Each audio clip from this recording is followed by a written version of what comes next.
Also in Europe, votes are taking place in the Greek parliament, which could prove crucial. With the country stuck in its fifth successive year of recession, Greek politicians must vote this evening on a fresh round of spending cuts and tax hikes, totalling £10.8 billion. It's the fourth such package since the debt crisis began 3 years ago. Well, let's talk now to Martin Koehring. He's a European economist at the Economist Intelligence Unit. Martin, a very good evening to you. If these measures are given the green light, will they be enough in themselves, or is it possible that Greeks will have to face the prospect of perhaps more austerity measures further on down the line?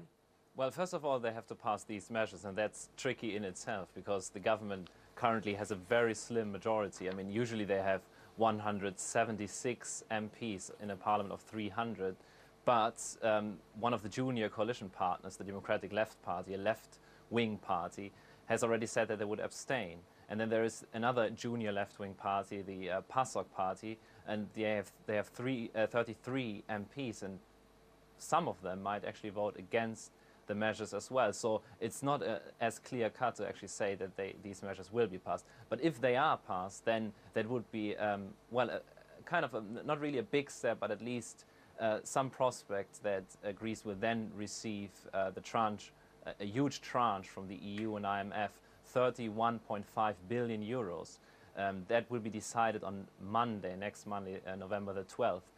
That's crucial because part of that goes to the Greek banking sector, which has basically been cut off from international markets. So if they don't get that tranche, if they don't vote through these measures, they don't get the tranche, and then Greece faces defaults. Right, but let's err on the side of optimism for one moment. Let's assume that they do actually pass these austerity measures. Let's leap ahead to the weekend because, of course, the 2013 budget is up for debate.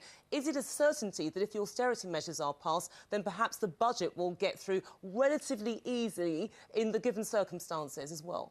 Yes, the budget vote is actually far less tricky because this Democratic Left Party has already said that they would probably vote in favour. So the budget vote is not in danger, I would say, but this vote is crucial. This vote tonight is absolutely crucial. But even if they pass these measures, we have to look at the debt burden in Greece is for next year's estimate at around 190% of GDP.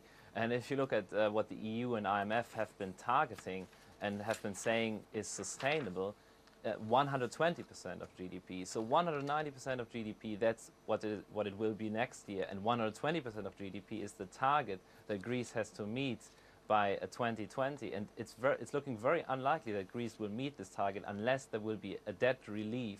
And right. we had a debt restructuring already in March this year. That affected the bondholders, the private sector bonds, so we might have an official sector. Right, so Martin, I'm going to jump in there, but some dizzying numbers which we have to contemplate, but that's for another time. But thank you so much for joining us with your assessment of what's happening there with Greece. Let's move on now to India.